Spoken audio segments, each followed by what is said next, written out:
साथियों नमस्कार। साथियों, all India home guard welfare association register number 34,987 group में किसी ने गलत पोस्ट डाल दी थी। उससे मेरे को बहुत शर्मिंदा होना पड़ा और बहुत अच्छी तरह मैंने उसको कहा, लेकिन मैं किसी को जान से तो नहीं मार सकता, न किसी को कैद कत्ल कर सकता। भाई, इंसानियत है वो समाज के लिए ठीक नहीं थी। समाज में हमारी बहन बेटी रहती है, हम भी रहते हैं, तो उसमें ऐसी पोस्ट डालना अच्छा नहीं था।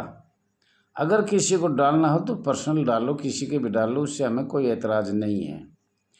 और साथियों, उस पर सख्त से सख्त डिलीट कर दिया था और उसके पास गए, लेकिन आपसे मैंने माफ़ी नहीं मांगी थी। मैं क्षमा चाहता हूँ। All India home guard welfare association को बदनाम ना करे, रजिस्टर नंबर 34,987 को बदनाम ना करे। नाम लिख के RS दहिया रजिस्टर नंबर 34,987 या ऑल इंडिया का नाम बदनाम ना करिए। हाथ जोड़ के क्षमा चाहता हूँ और नमस्तक होता हूँ। और साथियों, दहिया जी 2000 में जिला प्रेसिडेंट बना था और 2003 में हरियाणा का स्टेट चेयरमैन बना था। 2003 में ही न्याय जांच कमेटी का अध्यक्ष बना था और 3 में 2 महीने के लिए राष्ट्रीय उपाध्यक्ष बना था। ओनली 2 महीने के लिए, शायद महीना भी हो सकता है। 4 में सीनियर वाइस प्रेसिडेंट बना और 5 में राष्ट्रीय अध्यक्ष बना। वैसे 2004 में ही बन गए थे हमारे अध्यक्ष महोदय श्रीमान मुकुंद भाई पार्क जी, स्वतंत्रता सेनानी, वरिष्ठ पत्रकार थे। लेकिन मैंने अस्थायी काम किया, वो मेरा गुरु था। भारतीय जनता पार्टी का हरिन भाई पाठक का PA था। उसने ही हमें संसद में सिखाया और रेड लगे हुए थे दिल्ली में इस संस्था के ऊपर, वो उसी ने समाप्त करवाया था। तो मैं बोला, जब तक आप में सांस है, आपके जिंदगी है, जब तक मैं कार्य करूँगा कार्यवाहक अध्यक्ष के रूप में या सीनियर वाइस प्रेसिडेंट के रूप में, जब आप शहीद हो जाओगा तो मैं चुनाव करवा लूँगा 2 महीने 4 महीने बाद। तो वैसे हमने किया। तो साथियों, दिल्ली से मैं इतनी साल गया, किसी महिला की कोई शिकायत हो, किसी जेंट्स की कोई शिकायत हो, इस ग्रुप ने भी कई साल हो गए चलते चलते, कोई शिकायत नहीं किसी प्रकार की। पूरे भारतवर्ष से 10 महिला तो अकेली आई। अगर हमारा पिता है, हमारा बाप है, बुजुर्ग आदमी है, वो हमारी वहाँ व्यवस्था करेगा ठहरने की, रुकने की। और कोई अलग करता है तो मुझे कोई दिक्कत भी नहीं थी। पर बहुत सी महिला ऐसी थी कि हम आपके साथ या कहीं सार्वजनिक जगह में रहना चाहते हैं, और बहुत सी अलग चले भी जाती थी। तो वो तो उनकी मर्जी से, ये तो सरकार को भी पता है। लेकिन कोई किच्चड़ all India home guard welfare पे आज तक नहीं लगा, रजिस्टर नंबर 34,987 पे। तो बदनाम मत करो दहिया जी को किसी भी तरीके से, या all India home guard welfare association register number ऐसा है, दहिया जी ऐसा है। ये अनेक ग्रुप बन के डाल रहे हैं। आज भी फ़ोन आया दिल्ली से, कल भी आया, परसों। अरे भैया, कोई बताए तो सही। 2004 से 2025 तक बुजुर्ग आदमी को तुम नहीं कीचड़ लगाने में नहीं संकोच कर रहे, इससे ज़्यादा क्या होगा। इतने बड़े हिंदुस्तान में कोई एक शब्द बता दे वहाँ ये गलत हुआ प्रमाण के साथ, और ऐसे कीचड़ आपको लगाने नहीं चाहिए साहब। और ऐसे जवानों की, सदस्य की, पद अधिकारी की या संगठन में जरूरत भी नहीं है। आज के बाद अगर किसी को डालना है तो अपना पर्सनल डाल लेना। All India home guard welfare association register number 34,987 लिखा हुआ हो या हमारी फ़ोटो लगी हुई हो। पर साथियों, फ़ोटो भी आजकल नकली लगा देते हैं, तो उस पर गलत पोस्ट डालना तो अच्छा नहीं है। आपको ये सख्त अपील करता हूँ, हाथ जोड़ कर निवेदन करता हूँ, किसी भी तरह की पोस्ट गलत नहीं डालनी चाहिए। माननीय सर्वोच्च न्यायालय की डालो, माननीय हाई कोर्ट की डालो, माननीय सरकार की डालो, भ्रष्टाचारी की जितनी डालो उतनी डालो। कोई भी जिलाधिकारी आपको तंग करता है, अपना मोबाइल खुला रखो, उनकी सुनो और अपनी सुनाओ। लेकिन ऐसी गलत पोस्ट अगर उसका प्रमाण है तो डालो, ना डाल, इस ग्रुप में डालने की जरूरत नहीं है। और जो डालेगा उसमें केस भी किया जाएगा। आज के बाद ये ध्यान रखना है, अगर गलत डाला और प्रमाण नहीं मिला तो उसमें केस भी हो सकता है, दायर करेगा, एसोसिएशन करेगी, किसी की मानहानि का दावा भी हो सकता है, इज्जत का भी दावा हो सकता है, खराब करने में कुछ भी हो सकता है। लेकिन ऐसे नहीं होना चाहिए। ये लास्ट वार्निंग है। अगर किसी को किया, ख़ास तौर पर मोबाइल नंबर 99 96 31 88 89। साथियों फिर सुन लो, 9996318889। इस मोबाइल नंबर पर गलत पोस्ट आया तो उस पर कार्रवाई होगी। बार बार नहीं, बार बार तो हम लिख लिख के बहुत लिखा है। और ये हाथ जोड़ के विनती है, किसी की धूमल छवि नहीं करना चाहिए। और जो लोग ये कह रहे हैं मैं अध्यक्ष बनूंगा, मैं अध्यक्ष बनूंगा, बनो भाई साहब। मैंने इतने नंबर भेजे आपके पास, फिर भेज दूंगा। 10-11 आदमियों के नंबर भेजे हैं, मोबाइल नंबर।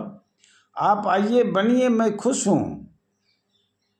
अगर पद की लड़ाई में है तो हमने जो सीखना था वो सीख लिया, करना था वो कर दिया, हम आगे भी करेंगे, पूरा राष्ट्रीय अध्यक्ष लिख के करेंगे।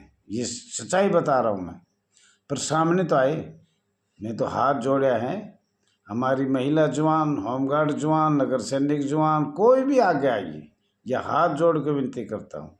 मोबाइल नंबर बता दिया बहुत प्यार से, जो दिल्ली का हो या एनसीआर का हो, लेकिन बहुत प्यार से आप बन सकते हो। लेकिन धूमल छवि मत करना, ग्रुप में से मत डाल लो। और ये हमारा भला भी इसीलिए नहीं हो रहा। हर आदमी फोन रोज आते हैं, रोज आते हैं। भाई ठीक है, उसमें दहिया जी क्या करेगा? दहिया जी की कौन मानता है? बुजुर्ग आदमी, आज सबसे बड़ी उम्र मेरी है, इससे बड़ा मुझे लग नहीं रहा, 74-75 साल का। और ये तो जन्म कब का था, सर्टिफिकेट में कब है, कभी लिखा गया? पहले ऐसे मास्टर अपनी मर्जी से लिखते थे। चलो हमने वो भी मान लिया। तो इतने बुजुर्ग 70 से ऊपर जाने के बाद कभी कोई गलती नहीं होगी तो वो अपने देखेगा, ये वाक्य मुझे ये शब्द गलत किया है, मैं क्षमा चाहता हूँ। लेकिन ग्रुप में इस मोबाइल नंबर में आ गया तो वो दैया जी की छवि धूमल होती है, और उसको माफ़ी मारने का अधिकार भी है, वो मांगना भी चाहिए। और मैंने लिख दिया था, लिख के बार बार डाला था, लेकिन भाई किसी की समझ में नहीं आ रही। और कीचड़ उछालने से तो छवि खराब धूमल नहीं होगी साथियों। और अगले कल हम बताएंगे, नीम कच्ची मकान की या गुरु कच्चा, या इसमें काम करना नहीं चाहता हो, आपको खोल खोल के बताया जा रहा है कि आपकी नीम कच्ची। अंग्रेजों ने ही ऐसी रखी थी, रखने के बाद प्रथम विश्व युद्ध हुआ जब अच्छी रखी, लेकिन फिर काले कानून लगाए गए 1917, 1918, 1915, 1916। दिल्ली विधि अधिनियम, टेरिटोरियल आर्मी, प्रादेशिक सेना। उसके बाद आपको बुराई चली, आपने युद्ध लड़े सारे, जो भी युद्ध हुआ वो आपने लड़ाई लड़ी, सशस्त्र हो, टर्निंग हैंड हो। और फिर आपको एक स्वयंसेवक स्वयंसेवक के अंतर्राष्ट्रीय श्रम संगठन 1928, 1919, 1922। आप होमगार्ड हो ही नहीं, आपको संविधान से दूर रखा गया। संवैधानिक और गैर संवैधानिक और वैधानिक तीनों मंत्र हैं। तो आप गैर संवैधानिक बनाए, कब बनाए? संविधान के। किसने बनाए? अस्थायी सरकार ने बनाए। तो वो बात हम करेंगे और वो हम बताएंगे। मसौदा 1948 क्या है, 1947 में भारत आज़ाद हुआ और हमारा उपबंध तो 1946 में ही बन चुका था। तो क्या वो अंग्रेजों ने बनाया, ब्रिटिश सरकार ने बनाया, या अंग्रेजों की पार्लियामेंट में बना? वो ब्रिटिश सरकार ने अपने वहाँ बनाए होंगे। सारे भारत के कानून अंग्रेजों के पार्लियामेंट में बने थे, वो भी वहीं बना दिया होगा बैठे बैठे। लॉर्ड माउंटबेटन, बेवेल, पता नहीं कितने अंग्रेज आए थे, उनने ये अपने वो कर दिए। अपने अंग्रेज चले गए, पूंछ छोड़ गए। 1861 का यही काम है। आप साथियों थोड़ा सा ध्यान से सुन ला। पुलिस एक्ट बना 1861 में, और 1 जनवरी 1962 में आपके IPC Indian penal code IPC 1860 का 45वां धारा 21 लोक सेवक कब लगाया? 1 जनवरी 1962। ऐसा मतलब यह आपको पुलिस के अधीन अंग्रेज ही कर गए थे। साथियों इसको ध्यानपूर्वक सुनो। 1961 में पुलिस एक्ट बना, 1960 में ये बना था, क्या बना था? आईपीसी 1860 का 45, और उसके बाद 1 जनवरी 1962 में आईपीसी 1860 का 45वां धारा 21 लोक सेवक बनाया गया। तो साथियों यही है, ये संस्था नगर सैनिक संस्था है जो मैं बता रहा हूँ। ये 1860 का 45वां धारा 21 लोक सेवक, और होमगार्ड अलग है। दोनों संस्था अलग अलग है। एक संस्था मध्य प्रदेश की है, एक संस्था महाराष्ट्र की है। अब एक हुआ, वो कैसे किया, कौन सा प्रावधान बना, वो आपको समझाया जाएगा। साथियों गलती हो तो क्षमा करना, पर बहुत होश हवास से किसी आदमी की धूमिल छवि मत करना। आपसे मेरा ये हाथ जोड़ कर विनती है। Thank you.